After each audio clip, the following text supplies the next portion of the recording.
Now, ladies and gentlemen, as we approach to the conclusion of this remarkable event, it is my pleasure to invite our guest of honor, Dr. Amar Patnaik, former MP, Rajya Sabha, and founder and managing partner, ANN Legal Solutions LLP.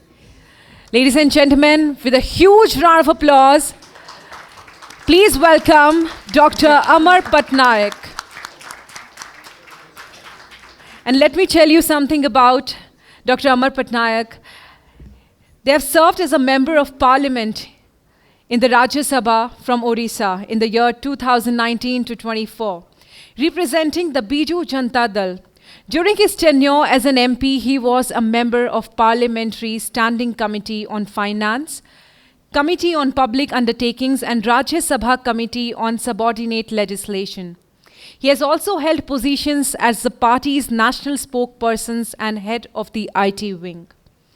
Prior to his time in Parliament, Dr. Patnaik had a distinguished career in the Indian Civil Services, from where he took premature retirement.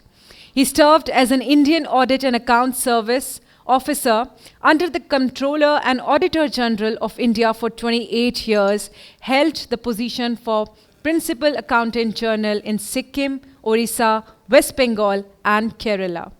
Ladies and gentlemen, once again, with a louder round of applause, let us welcome our guest of honor, Dr. Amar Patnaik, with the closing address.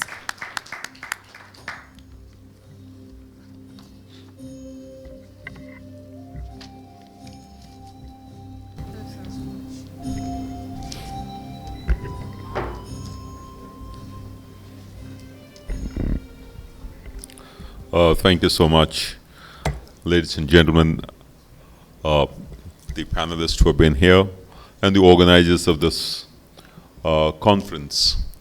I have the good fortune of coming here for the second time, I think, yeah. And I was supposed to come in the morning, but got caught up in some things. Everyone talks about AI these days, and I was just wondering, after hearing to the last panel discussion, in fact, his name is Mr. Raja Ram, I think, he made a statement towards the end of the discussion relating to data protection and stuff. What they haven't mentioned is the fact that I was a member of the Joint Parliamentary Committee on the Personal Data Protection Bill, and right from the beginning, when the original version of the bill was introduced in 2019, then we sat through all these 2 years during the COVID as well to come out with a version which was, out of I think 99 sections, 98 we had suggested changes. So the government withdrew the bill and come out with a newer version of the bill in 2023. And in fact, I spoke on that bill in the last, in 2023 in Parliament when Mr. Ashwini Vaishnav introduced the bill. As you know, we are waiting for the finalization of the rules for the personal data protection, digital data protection bill. It was initially called only personal data protection bill. I'll be speaking about it a little bit, but just before coming to all that, we have been talking about AI, the challenges to AI, challenges in implementation of AI, responsible AI. We have been talking about the various pitfalls of implementing AI, for example, gender biases, discrimination, particularly women and children are getting affected. Then there are allegations of using AI in manipulating voters' election results in several parts of the world. Several such issues have come up, so I don't want to really talk about that. I was just looking through the panel discussion topics, and I realize you're getting in-depth into the various aspects of AI and quantum computing. So great pleasure to be here, but then I just thought I'll throw some ideas here. First question, and that comes from experience. How can AI improve parliamentary discourse inside the parliament? Does anybody know that? Can AI help improve parliament discourse outside the parliament, even without elections? Can AI help in some way in preserving and propagating what are called as intangible Indian traditions. There are tangible Indian traditions for which you get, GI tagging and IPR, but there are something called intangible Indian traditions. You can ask, you can Google this question which I had asked to Piyush Goyal when I was a member of Parliament, and he said very openly in the Parliament that nobody has asked me this question. But it was not in relation to AI. The point was we are losing some of that. Some of the strengths of this country, maybe the little traditions. Anybody who has done sociology would know something called as little traditions. There are certain things which are coded or which are written in books and and goes from various texts and treatises, as they say. But there are a number of little traditions which goes by word of mouth, but they are very significant in developing this culture, which is what we are famous for, which is what India is, which is very much a part of our soft power. So can AI help in any of this? And I talked about parliamentary discourse is not a joke. Actually, can it help there? Can it help improve people's lives in rural areas? Can it help improve the cost of transaction for delivery of, let's say, a banking transaction in the remotest part of, let's say, Leh, Ladakh or Malkangiri in Odisha or somewhere in Buxar in Bihar? Now, the use cases, I have attended numerous such discussions, and during the parliamentary parliamentary standing committee discussions, of course, many of your associations used to come and speak about it. My only question, and several times is, many of us used to ask this question, that make your use cases, what are your use cases for improving the lives of common men? We talked about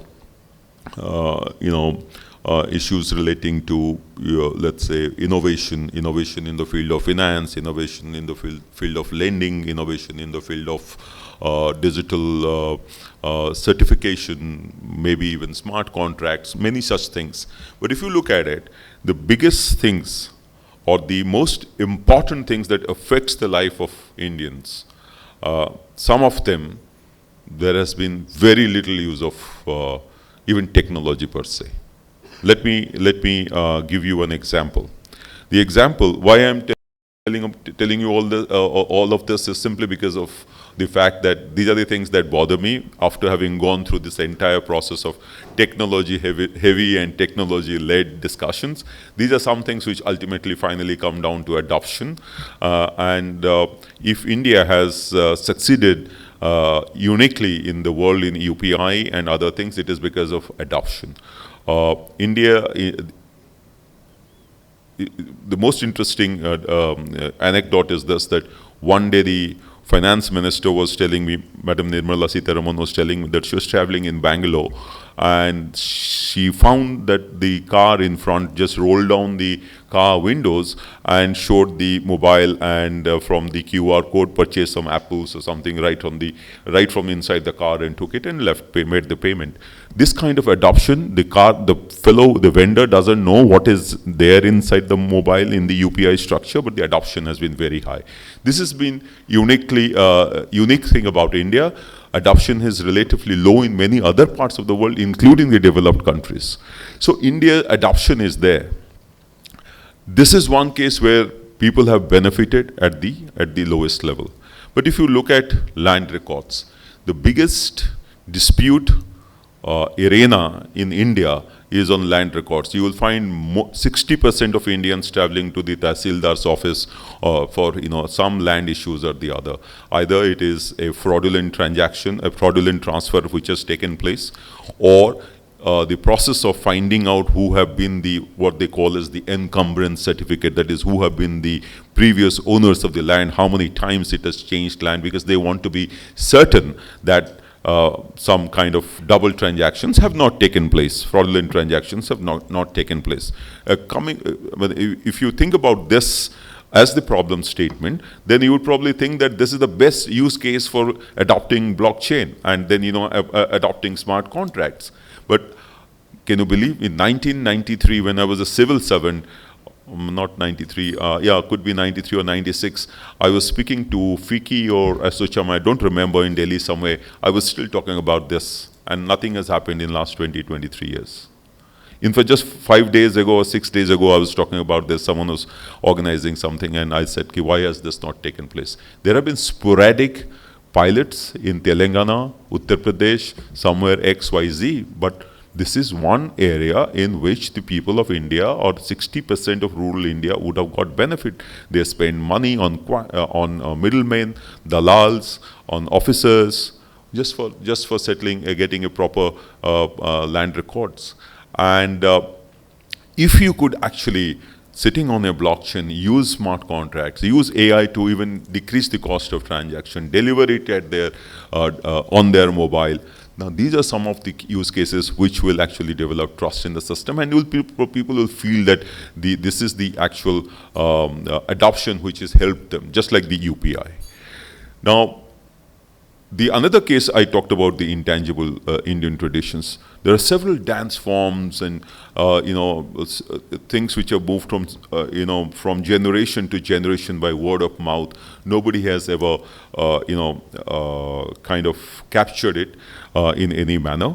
But I know, for example, trilegal Rahul Mathan's wife is trying to do something, little bit capturing the details somewhere or other. In Orissa, she was contacting me.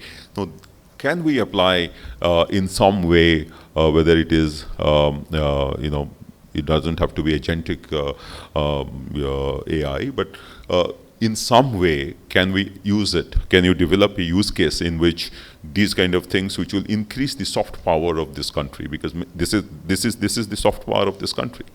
The third thing which I'll talk about is that Indian data sets are unique. All of us agree. Most of the large language models and have been developed on data sets which are not really Indian. So of course there is a debate. There was a debate. Now Indian government has allowed one local company to develop India's first large language model. But the point is, the data sets are so different and at the same time so unique. And they're in different languages, at least in 30 different languages. I'm not talking about the sub-languages. Many of these things are unique data sets which if applied to existing AI algorithms available or used elsewhere in the world, will not really deliver the benefits. Now, the question you would ask, or everybody has been talking of, is that should India develop its LLM? I said that some experiment has already started, but then there are thoughts like Narayan Murthy saying that no, it's not required. We should be banking on what is already available, and there's no need of reinventing the wheel. I completely disagree, because our data sets are completely different.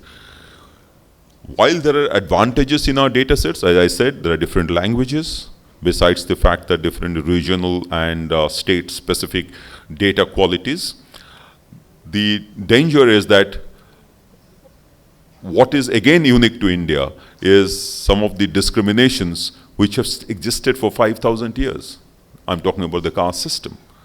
Nowhere probably in the world such a system exists which is so pervading and which exists at the back of your mind of every Indian, however modern or however you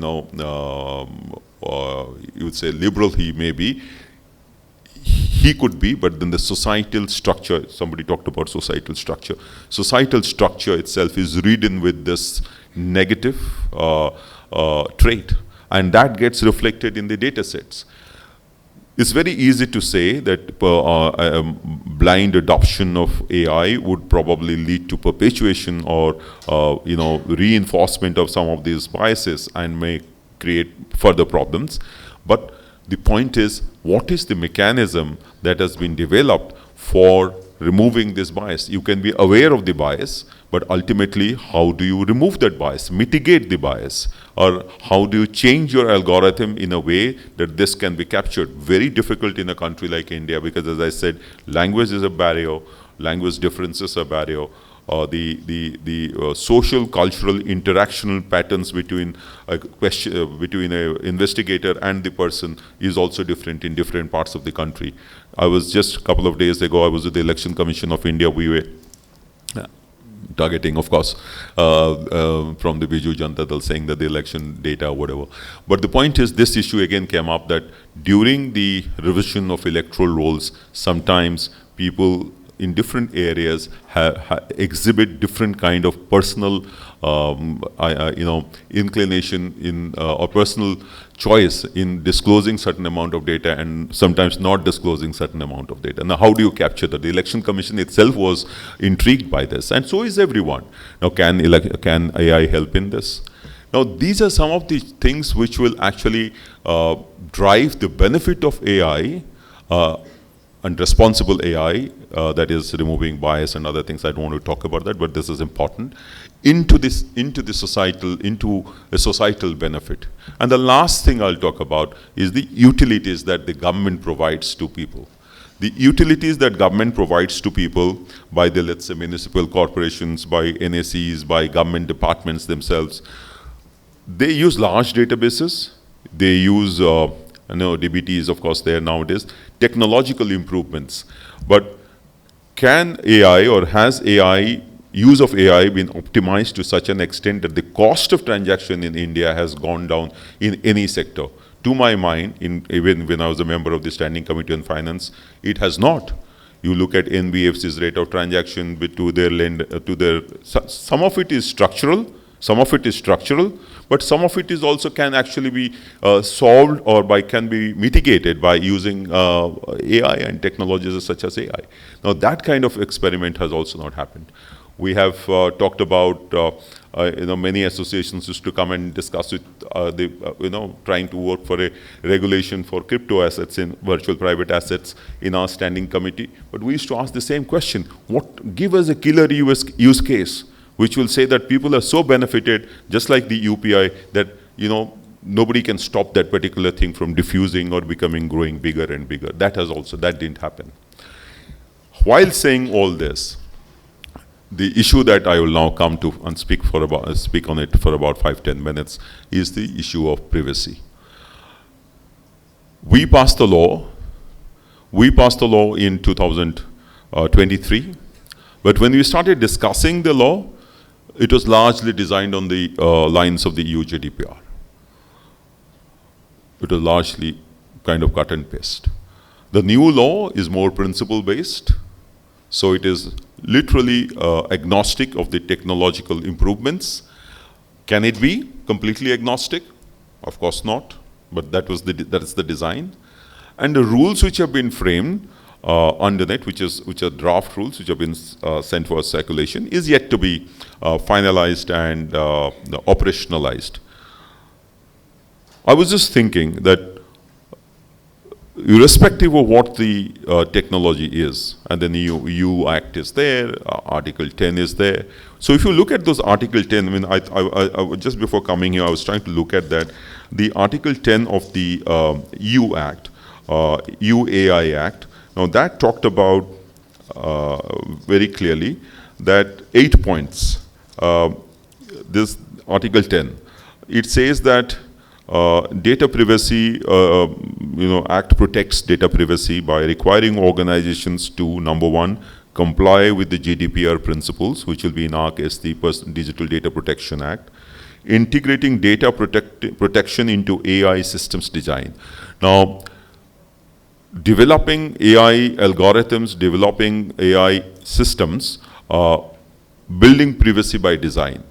Now, building privacy by design is going to be has to be the kind of foundation of any development based on AI, simply because of the fact that privacy is now not just a term, it is a fundamental right, just as Supreme Court has, because of the Puttaswamy judgment, read into Article 21 saying that it's a fundamental right. So whether you like it or not, whether the developers and the coders, they like it or not, it is going to be there. So it has to be a part of your design itself. And that's what the EU GDPR Article 10, the EU AI Act says. The third one is limiting the use of personal data. This is the most important thing.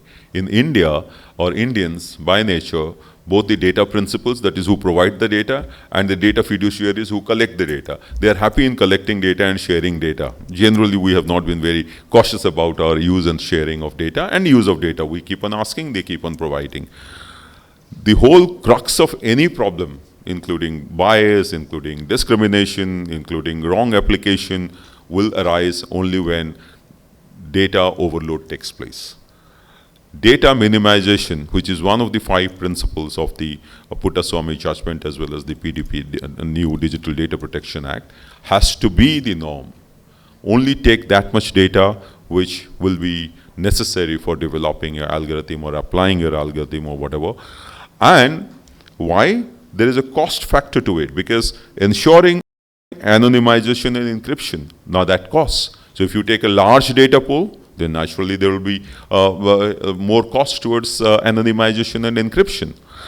If you take small data pool and try to anonymize and get some non-personal data into it and make it into a kind of mixed data set, and then on the metadata itself you develop algorithms, it would be actually much better, much cheaper, and you will be also complying with the law. The fifth point is obtaining explicit consent for data use. This is very important. Again, this thing that doesn't happen in India. Purpose limitation is one of the first principles of the new digital data protection law. So if you are collecting data for one particular purpose, then you have to tell them for what purpose you are taking. You know that the consent form has to be there. Now it has to be there in all Indian languages. But the point is, when you are using the data in various forms, using AI algorithms to deliver some kind of benefits, maybe benefits, but it could actually have a glitch somewhere because of which a data breach happens and some kind of harm comes to the data principle, in which case the law would clearly go back to the fact that the only application or only letter that you have is the consent form for a particular use, which is purpose limitation. I think this is one area where a lot of law will have to evolve, because in this age of technology and particularly artificial intelligence, it's very difficult to have very clear audit trails of how the data will flow or how a particular data set will flow, because it could be mixed with a number of things. It could be mixed with data sets which do not even belong to that population, from a very different kind of a population. But then finally what the result comes out is completely different from the data that was collected initially. Some portion of the data could have been used. So to keep an audit trail of this, when the data protection board asks you for a particular bodily harm or non-bodily harm to a data principle, then the developer or the application provider will have to prove that purpose limitation clause has been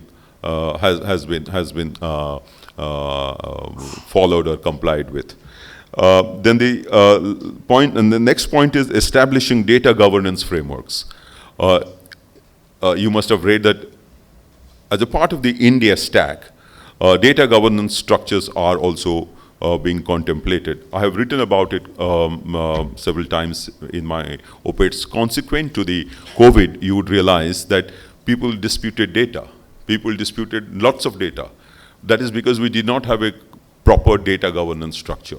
Our data governance structure is largely for collecting economic data, for calculating economic GDP.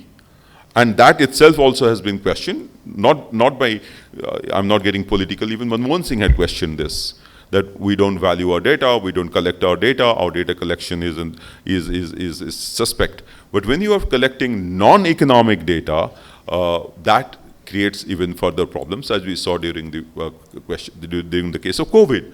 Now, therefore, a data governance framework, data governance structure has to come up, and the government is working on it as a part of the India stack. We still are waiting for the Digital India Act, which will replace the IT Act. Only the Digital Data Protection Act has come. UPI is there. There are several gaps here and there, and one such gap is this one. And then the next point is requiring transparency about data sets for general purpose AI models. So I had asked this question in Parliament, that whether for ChatGPT,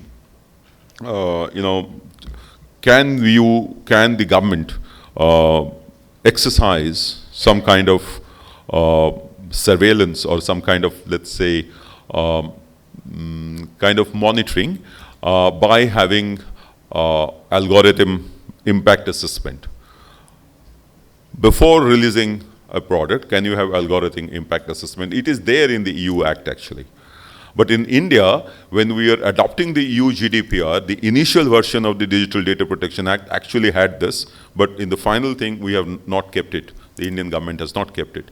And the answer given by the ministry was that these algorithms, like ChatGPT kind of stuff, are developed by using data at a very deep level, and therefore it is very difficult to. In fact, their answer is it is very important. It says that the ministry's response was deep learning generative models are commonly used to train chatbots, which makes it more difficult for algorithm impact assessment. But Telecommunication Engineering Center, this is a center in India, it has come out with draft standards for assessing and rating artificial intelligence system for fairness. This is a good development, but as I said, many of these standards, if this is actually taken from foreign shores, just because they have already been developed there, will not really be applicable in India, because our data sets are completely different. And they have a trait, which is, every data has a trait attached to it, and those traits are different from the traits which are on which it has been trained, some of the algorithms developed outside. The last point was, of course, that is, I was talking about Article 10 of the EU Artificial Intelligence Act, and that is implementing robust cybersecurity measures to protect data through its life cycle. So these are the points that one has to keep in mind while implementing AI models. Responsible AI, many people are talking about responsible AI, that is just going towards removing some of the biases and discriminations, talking about it, but they will have to build models which are protecting citizens' privacy by design. And that would be a tall order, because the principles of purpose limitation, storage limitation, collection limitation, data minimization, data quality will have to be followed. These are the 5 principles on which the Puttaswamy judgment has been delivered. The other point is that, is it possible to really have a kind of umbrella legislation in India for AI regulation? Very difficult. You know why? I'll give you an example. The kind of regulation that would be required for data sets predicting or using algorithms for predicting rainfall or agricultural produce would be very different from the data sets or the kind of level of regulation that would be required for health data. Completely different. And therefore, to have an umbrella, one-size-fits-all regulation is just not possible. And therefore, the question is, what is personal data, digital personal data in agriculture is not the same as digital personal data for health purpose. In the bill itself, or in the act now, it's in the act itself, whatever has been mentioned, where it will be clearly identifiable. Now, what can be clearly identifiable in agriculture may not be clearly identifiable in health sector or in SEBI or in financial sector. There are several examples. SEBI standards which has come out for, let's say, fiscal improvement of fiscal prudence and fiscal discipline across the banking sector, that cannot obviously be applied to National Digital Health Mission. So I've written about it again, that my prescription here would be to have an umbrella principle-based legislation for regulation for AI, and then have sector-specific rules which can be easily altered, because remember, rules and regulations always lag behind technology. But ultimately, the technology is made to follow the rules and regulations, because the law of the land always remains the same. You cannot say that change the law because my technology has galloped ahead. Sometimes it is done, but mostly it is not. So the right to privacy, let's say, as a principle will remain. A violation of right to privacy would be treated seriously as almost a violation of fundamental rights, will be treated very seriously by the constitutional courts of this country. It will be for the developer or for the service provider or for the application provider to prove that privacy by design was built into the system. The breach has not happened because of laxity on his part. The security controls required to be in place has been in place. Despite that, if there has been a breach and has affected a group of data principles, then he is not really responsible. These kind of analysis or this kind of tracing audit trail of transaction would be very difficult in AI-based systems. So I think as an industry, one has to also, it's not just the government which has is the repository of knowledge. In fact, on the contrary, the government is not a repository of knowledge at all. The government is, however, a repository of grassroots level data quality, what it actually wants to convey, what are the societal fault lines that are there, and what should be the guardrails. The guardrails are very important because otherwise the delivery or the implementation would probably give wrong results. And therefore, I think since you have a galaxy of AI using companies or institutions and organizations using AI, developing AI or implementing AI, I would probably think that this is the best place to say that you will probably have to develop some of your own standards and not just to copy it from outside, but you have to probably customize it to Indian data sets, number one. Number two, of course, I've talked about privacy by design to be built into your systems. And most importantly, train your data on Indian data sets. And Indian data sets means 30 different languages at least. The data sets inside, let's say, my province like Orissa, the tribal sub-dialects which are followed could give you, if your implementation is using those languages which they understand, it is very easy to implement something or give that benefit. If you are doing it in Oriya language itself, they will not understand. As a bureaucrat, I have seen that if you ask a question in their language, it is very different. If I ask in what is perceived to be all Orissa speaks Oriya kind of thing, you will not get a response for about 2-3 minutes from a tribal in Malkangiri. These are the diversities in our data sets, and this has to be, your algorithm has to be trained into that. And some of these ideation, how to take it forward, has to come from you. The use cases have to reach 60-70% of Indians. Then only the benefit of it, the adoption of it will remain forever, and people will really go forward in adopting it without really a much push from the government. But at the same time, if there is a breach in privacy of their data sets, then there will be a breach of trust. And when there is a breach of trust, you know that the best of solutions get rejected. So thank you so much for inviting me to this conference. I do not know whether I sounded pessimistic or I sounded pragmatic. I thought I wanted to be pragmatic about what is the challenge for policymakers and what is the challenge for the developers. Thank you so much. Thank you so much, sir. Can we have a huge round of applause, ladies and gentlemen? So, all right. Do we have questions? Yeah. Oh, yes, like. Yeah. Sorry. Yeah, please go ahead. Sir, thank you so much. He is already asking a question there. Yeah. आप decide कर लीजिए.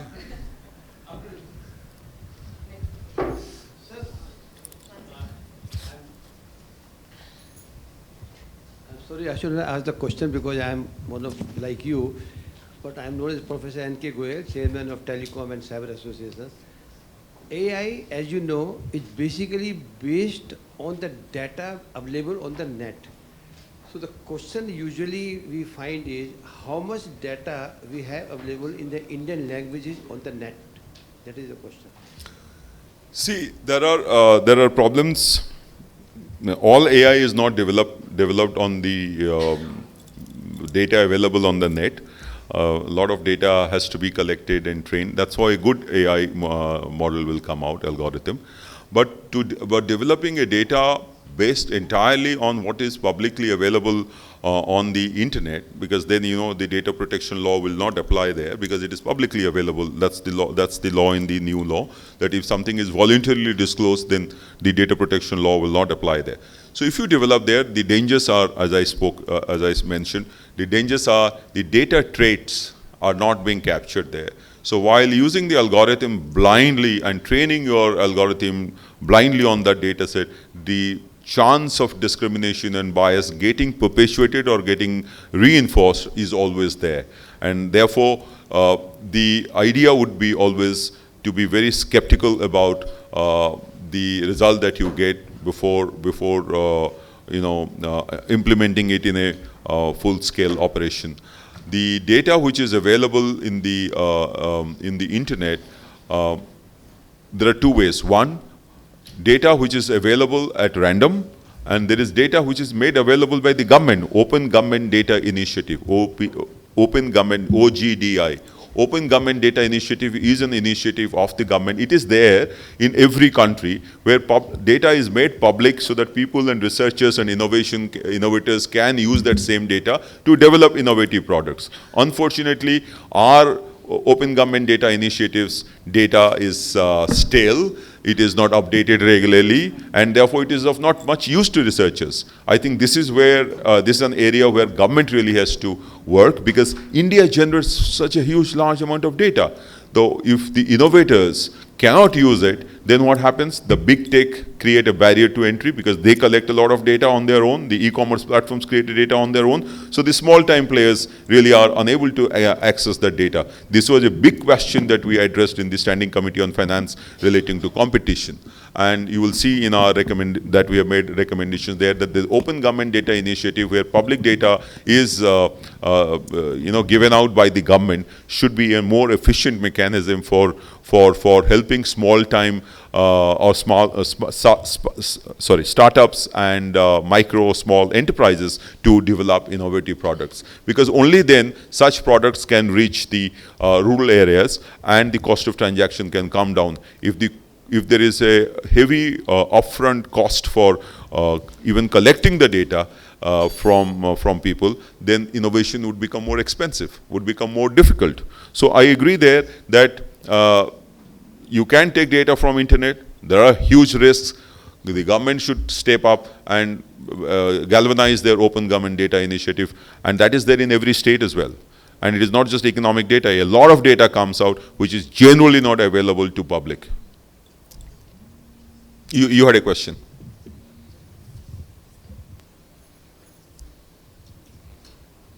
I'll ask after. Sir, this is Rabindra. I'm CTO in Indian Register of Shipping. Thank you so much for sharing so insightful knowledge. In a very short time, we got a lot of knowledge on AI and institute and framework. And while you thrown out a lot of challenges, especially definition of the adoption.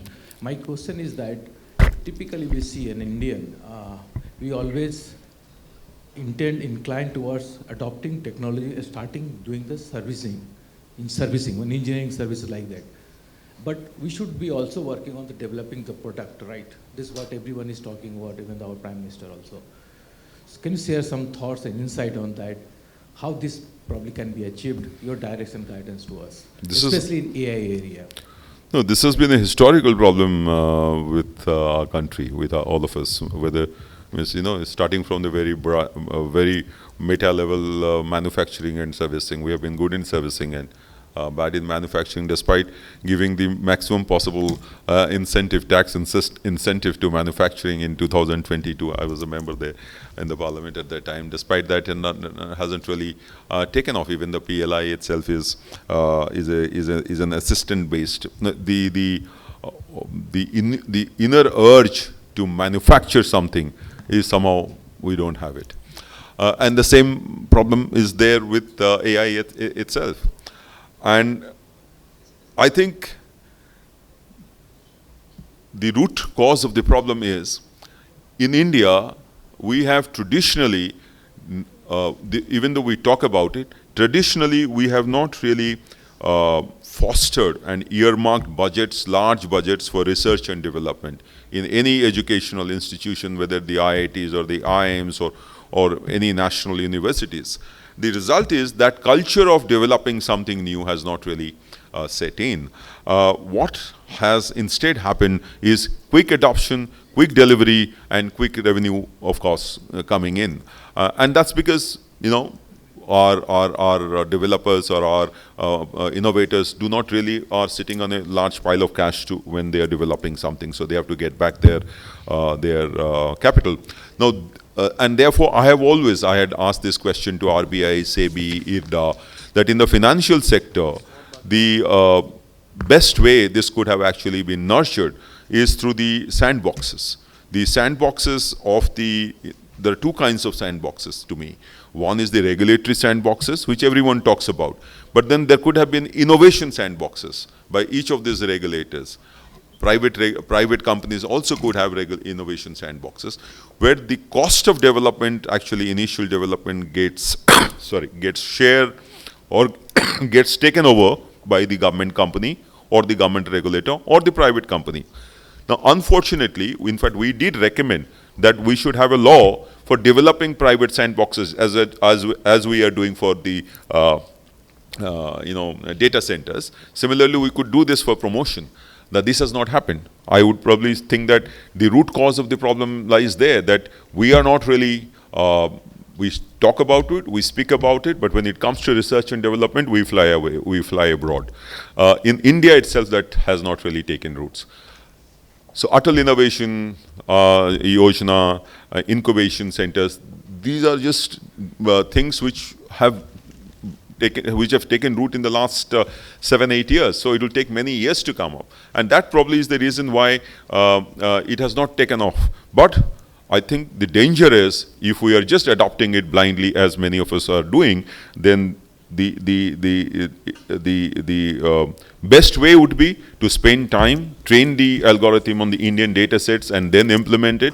But if you do it blindly, then the implementer will get into trouble in terms of enforcement agency cases against them, or some particular caste people getting excluded in the implementation, in the distribution of some benefits. Some particular caste in a region gets implemented, and immediately it will get politicized to say that deliberately this has been done. So I think these dangers are there. We see it every day. We get complaints also from the people many times on this. Something which probably is unknowingly being taken over by the person who is implementing the system. So yes, I agree, this is an area, but I think the root cause of the problem lies in research. So the Prime Minister's latest, I think the Finance Minister now read that speech in the budget speech last time, and Prime Minister has just announced it. That is the research course, that is the Research Development Fund. So I think these are initiatives which should have been taken much earlier. But instead of that, we got into this thing that anything from abroad is good, just customize a little bit and adopt it in India. But AI is a different elephant altogether, and therefore one has to be extremely aware, because diversity in India is not found anywhere in the world. Diversity in small regions in India is not found anywhere in the world. Every data on which our AI gets trained has a trait which could be different from another 100 people in the same village. So I'll go first, indulging. Thank you, sir, for the, I would say, kind of thoughts that you bring in, and it's an honor to be here listening to you, sir. My question, sir, specifically is first the call out which you had, that the AI for discourse. One is the solution, the next is the question. AI for discourse, and you are more privy than many of us over here, that in this today's era of voice agents and fact that you can summarize even on Teams, don't you think that Parliament can get into a sort of I won't even call it a foundation model, just as a VLAM or voice language model, where you can bring in the accountability and there can be an AI in the Parliament, an AI buddy in the Parliament, you can call it an AI judge in the Parliament. That's a because nowadays we have pitch decks being judged by LLMs and AI. So AI for discourse in the Parliament within the guardrails of responsible AI, sir, I see can be looked at in the voice agents per se, sir. And the question, sir, you were speaking about diversity, and you know it, we have Bhasnis and we have the likes of AI for Bharat all the years. My question to you, sir, when your official language is given in the Constitution, it is what it is, Hindi, and at best you can look at English. Official, I would say, language, not, I would say, religion, I would say, not Indian language. The language we're supposed to be working on is English and Hindi. Why are we chasing the goose of having so much of data when knowing that there's the diversity so much? Why can't we fixate our data today on Hindi and English and then build up on the nuances from there, sir? Thank you for two questions. First, relating to Parliament. When I talked about the Parliament, I was actually half joking because what I meant was that I think no amount of AI can actually help that. Because it is, honestly speaking, because it is a part of what you are thinking. And the AI can't control it. But I can tell you this much, that during my time, Rajiv Chandrasekhar was chairing it. There was a committee where we have implemented an AI-driven solution for helping members of Parliament to ask better questions, to be aware of the data based on which they will ask questions, to be also be able to communicate with their constituencies almost on a real-time basis and get their input while asking questions. Basically, the idea was, I mean, this is what I say. I don't know if you would go into my YouTube or some of those reels, you'll find that in one of these speeches in Parliament, I started by saying that I do not have the luxury of rhetoric because I'm a small party. I get small time and I just get very little time. A lot of debates and discussion in Parliament becomes rhetorical. So I think the idea of this AI solution was to improve the discussion, the narrative, the knowledge base or kind of data set available to MP for better discourse, for better discussion. That has been done. But exactly what I choose to say in the Parliament is entirely on me. So for that, it is not really AI. The political culture of the country has to improve. The societal culture looking at politics has to improve. So that's what I was just joking, half joking. The second point relating to languages is a very serious issue. The point is, in India, we have followed, the official language could be Hindi, but we have followed the three-language formula. And that is what is now cast in stone after the NEP. And you know the discussions and all the differences that are happening between the North and the South and several countries, several states on this issue itself. Because that's an issue which is immediately linked to the identity of that particular group of people or identity of that state. And any tinkering with it would create huge uproar. Forget about AI, nothing will get implemented if we touch that particular raw nerve. But at a realistic level, I can tell you, since I was a bureaucrat myself, that many times implementation becomes smarter, better, easier, and more efficient if you are actually using the local language. So I think we cannot be impervious of this particular fact, and therefore the Vasini kind of attempt or training your AI algorithm to do same data sets but in different languages, I think is important if you really want your results to be efficient and effective in implementation. Hello, sir. Hello, sir. Myself, Tushar. Actually, I would just want to ask you a simple question. Everywhere we have a control bodies. For example, crime we have a police. For cyber we have cyber crime. So everywhere we have a particular unit which can be taken care of that particular crime if something goes wrong. So why don't we think like that? If anything we are adopting as a India level, let's say ChatGPT inside or any particular AI tool, why don't government should have particular permanent sale of body which can analyze this kind of algorithm and then that can be allowed to utilize for Indian. Otherwise, what happens, our adoption ratio is too high. We don't think and we just adopt it. Right. So in fact, this is a question which even a non-technology based member of parliament keep asking this question, parliament in committees and all, because this is a concern. But the point is, and government is doing it. You know, that is why I asked that question. If you remember, I asked that question, is it possible to have impact assessment, algorithmic impact assessment before rolling it? It is there in EU actually, but it is not possible in India. Maybe that's what they think. First, the data sets, the analysis is being done or the training is being done, developed at a very deep level. But more importantly, I think the data is so huge, and if its implementation is to be first assessed and then implemented, pre-implementation assessment, then the difficulty would be that the data, the algorithm would require so many changes because as I said, the data is very diverse. And that fear is there that I cannot go to the market very fast. He talked about FOMO, so I cannot go to the market very fast. Of course, the dangers are much more when you go to the market fast and then get a kick and you come back to where you are before. But government is aware of this. And I think certain, to some extent, different bodies are coming up. We don't hear about them. In fact, even as MPs, we haven't heard of them because probably they have not really started work in full scale. Otherwise, we would have come to know about them. We would have got their reports in Parliament. Suddenly, you find them appearing before the standing committee to say that we are doing this.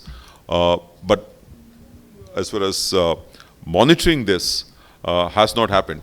The cyber crime cells in the police department, what they do for cyber frauds is largely financial and banking related.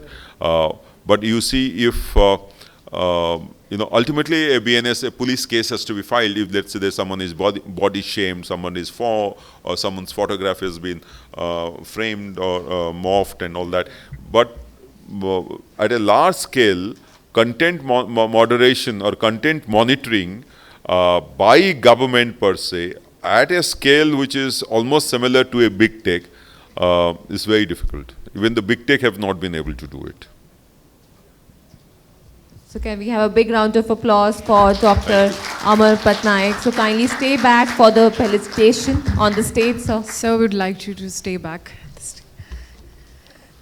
Ladies and gentlemen, let us take a moment to thank our esteemed guest of honor with a round of applause as they have graced us with their presence and sharing such valuable insights. And I request Ms. Batra to present the bouquet and memento to Dr. Amar Patnaik. Ladies and gentlemen, a louder round of applause.